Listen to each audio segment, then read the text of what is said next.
নমস্কার বন্ধুরা, আজকে একটি শীতকালের পিঠের রেসিপি নিয়ে এসেছি।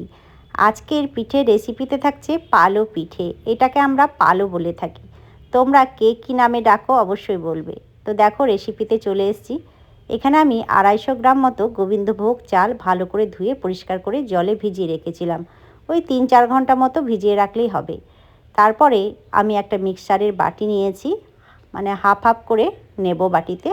অল্প একটু জল দিয়ে চালটা ভালো করে পেস্ট করে নেব, একদম মসৃণভাবে, যাতে চালের কোনো দানা ভাব না থাকে। এই পালো রেসিপিটা করতে গেলে কিন্তু চালটা খুব ভালোভাবে বাটতে হবে। দেখো সমস্ত চাল বাটা হয়ে গেছে। আমি গোবিন্দভোগ চালের এই পালোটা খেজুর গুড় দিয়ে করব। তো খেজুর গুড়ের পাটালি দিয়েছি।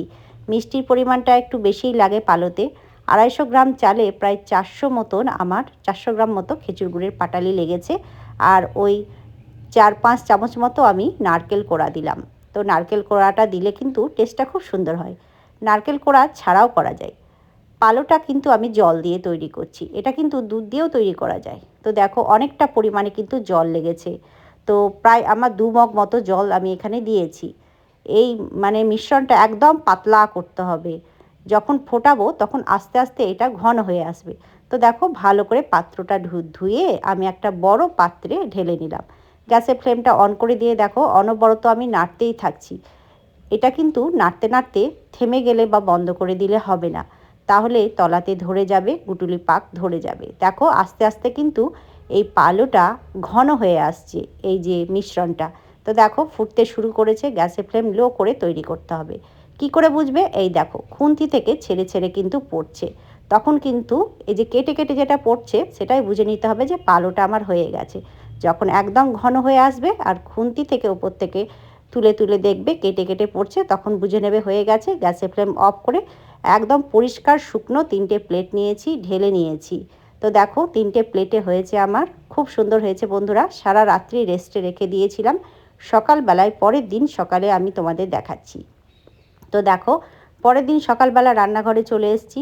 3টে প্লেটে ঢেলেছিলাম, খুব সুন্দরভাবে জমেছে। তোমাদের আমি একটা ছুরির সাহায্যে কেটে দেখাচ্ছি। তো দেখো পিস পিস করে বরফির আকারে আমি কেটে নেব।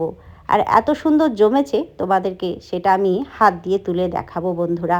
তো এই পালো পিঠেটা সাধারণত শীতকালেই হয়, খেতে কিন্তু দুর্দান্ত লাগে বন্ধুরা। আমি যেহেতু গোবিন্দভোগ চাল, খেজুর গুড় আর নারকেল দিয়ে করেছি, দুর্দান্ত হয়েছিল। আর কত সুন্দর জমেছে তোমরা সেটা দেখেই বুঝতে পারছো। একদম নরম তুলতুলে, মুখে দিলেই কিন্তু মিলিয়ে যাবে।